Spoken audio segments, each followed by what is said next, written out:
Hey y'all, so I thought I'd come on and film a sort of quick video to talk about something that I've been doing a lot lately, but haven't really seen a whole lot about it on YouTube. And that topic is mixing or kind of playing mixologist with your foundations. Now, if you remember in my previous L'Oreal Infallible Pro Matte video, I talked about how I lost the receipt and I couldn't return it, and I wound up mixing it with something else just because I didn't want it to go to waste, and had a pretty surprisingly good result from that. So since then, I have been mixing it up with a bunch of other foundations and have been having a lot of fun with it. So I thought, since I hadn't seen a lot about it on YouTube, that it might be something that would be helpful for somebody else who knows that hashtag struggle is real when it comes to finding the perfect foundation. So if you're interested in kind of hearing a little bit about playing mixologist with your foundations, then keep on watching. So as I said, since I had the whole L'Oreal Infallible Pro Matte debacle, I've been mixing my foundations a lot more. It was something that I had never thought to do before. I had seen people on YouTube mix two different shades of the same foundation or very, very similar foundations to get a better shade match for themselves, but I haven't really seen anyone mix foundations to get a better result out of the foundation, whether it's a better finish, better coverage, or what have you. So like I said, I thought that it would be something that would be helpful for other people that maybe struggle in the foundation department. Now I realize that the average person doesn't have, 12, 13 foundations in their makeup drawer like I do, but perhaps if you're obsessed with makeup, or you have struggles with your skin, then maybe you do have a couple of different ones that you've bought that you like, sort of, but not completely, and this may just give you some ideas on how to use those foundations and make them work together to give you the desired result that you're looking for. So just a quick rundown of what I'm dealing with here. I'm in my early 40s and I'm just gonna say it, I have aging skin.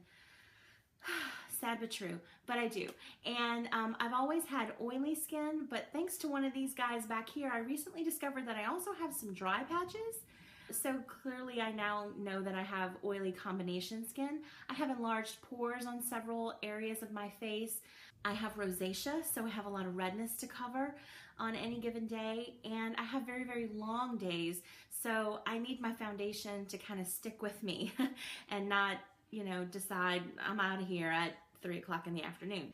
So all that said, obviously if you don't have the same type of skin that I have, the specific foundations that I'm going to be talking about today might not work for you. But I hope that as I talk about kind of my thought processes and why I'm mixing these two, some of those concepts or principles might be helpful for you in mixing foundations to fit your needs. So anyway, enough talking about that. Let's dive into some of the combos that I've been using. As I said, the first combination that I tried was this L'Oreal Infallible Pro Matte and the Garnier BB Cream. Now I had both of these and I absolutely hated this one by itself. It was way too light for me, therefore it didn't cover what I needed it to cover.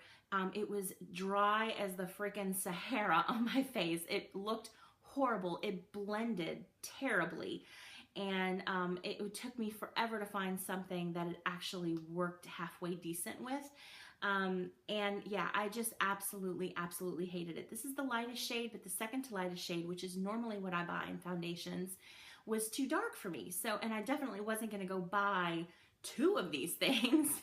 That just wasn't going to happen. But I happened to have this BB cream, which I just would slap on if I had to go to the grocery or something like that. It doesn't have major staying power, but it's very, very easy to use, very blendable, and it is a hair too dark for me.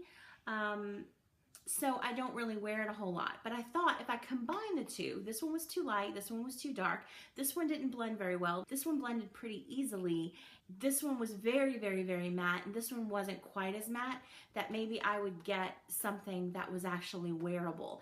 And boy, did I. Now I still have to apply this only with the Beauty Blender. I cannot use any sort of foundation brush with this foundation. If this foundation is involved, I cannot use any sort of foundation brush. I have to use a damp sponge of some kind. But the finish is very matte, but not Sahara matte.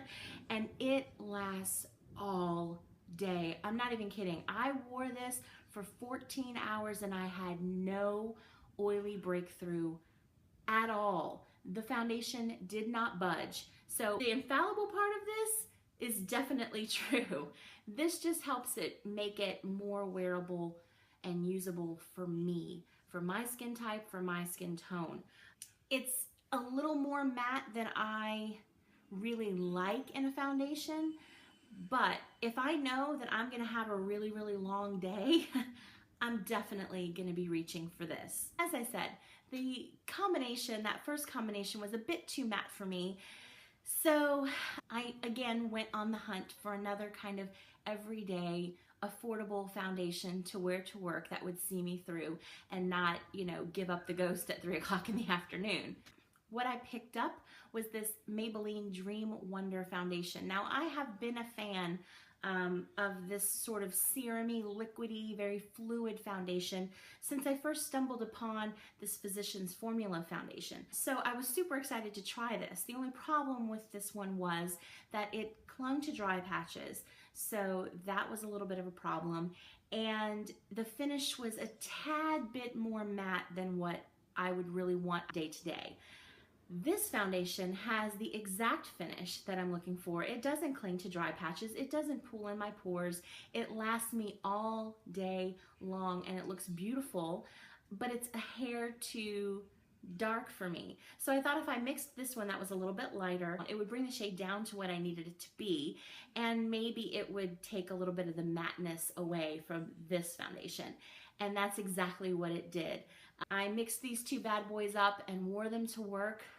And it was probably, I got a little shiny around lunch just on my nose, so I blotted and powdered that, and it lasted me the whole rest of the day. I wore it for 12 hours, and I probably could have worn it for more. I was very, very, very pleased with this combination. The next combination that I tried was these Cover FX custom color drops in MAC Face and Body. Now, I had been wanting to try MAC Face and Body for a really long time. I just loved when I saw people that were wearing it. It was such a dewy, natural look, and I really, really want that. The problem with it is that my skin is oily, so over time, that beautiful dewiness, healthiness, turns into, girl, did you dip your face in Vaseline? Like, bad. And the other thing is it's a very sheer foundation, so I really didn't get the coverage that I needed on my rosacea when I was having a bad rosacea day. So what I did was I put 1 or 2 drops of the Cover FX custom color drops into the face and body, and I just put it on my hand, rubbed my hands together to mix them together, and then I literally just did this and smoothed it over 2 minutes, and my foundation was perfect.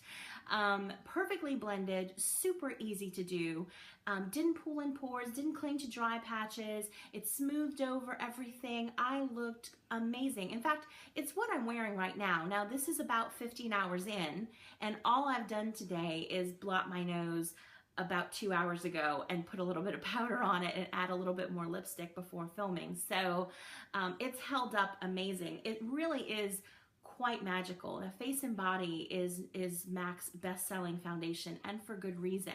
The Cover FX drops add the additional coverage that I need to deal with the stuff that happens here, and it's lasted so well. This foundation applied more easily than any other foundation I have ever used. That's the thing that just blows me away. It's like slap it on and whoa, gorgeousness. Now, like I said, I realize that not everybody has a ton of foundations to work with, and that not everybody has the same skin type as I do. But I think that kind of the idea of taking a foundation that is okay but needs a little something extra to be perfect for you, and mixing it with another foundation that'll kind of help incorporate some of those things into it, I mean, it's really just kind of opened up a whole new world to me, and I'm super excited about it. I can't wait to try a few other things together and see how it would work, like maybe taking my Studio Fix fluid foundation and putting in something to kind of thin it out a little bit, because it does tend to cake up pretty easily. So that's kind of next on my list to try. But whatever your skin type is, whatever your discontent is with whatever foundation you're using, you don't have to go buy 20 other foundations and go through the rigmarole. You can mix it with other things. If you have one that's too dark, you can mix it with one that's too light. If you have one that's too matte, you can mix it with one that has more of a satin or a demi-matte finish. If you want to add luminosity, you can put a little bit of strobe cream or some sort of illuminating cream product into it.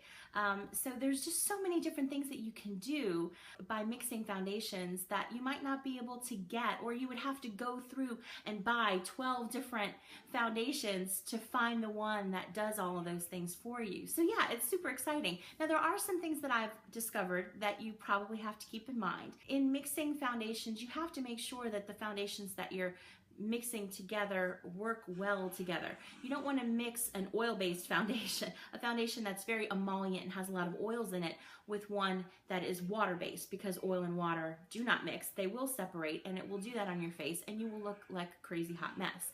So keep that in mind. The other thing that you have to realize is, because you are mixing things, it's not like going to a bottle of foundation, you're going to get the same consistent output every single time.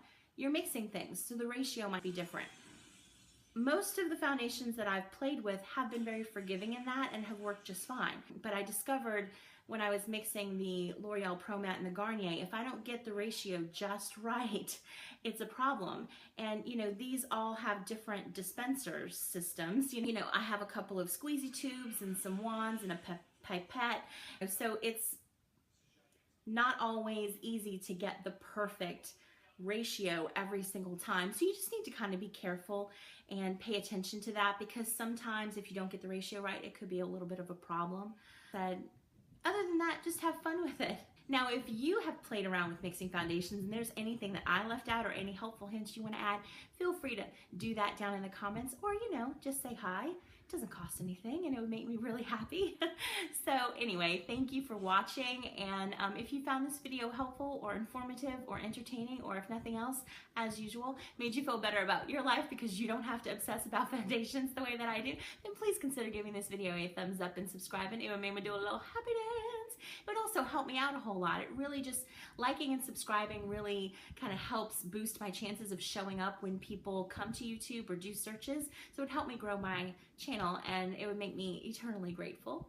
And you know, it's not like on Facebook where you like a picture of your friend's kid and then you get 72 notifications later. It's a one and done thing. You won't ever have to hear about it again. So please consider doing that. I would really appreciate it. And thanks again for watching. Until next time, y'all take care, and I'll see you soon. Bye.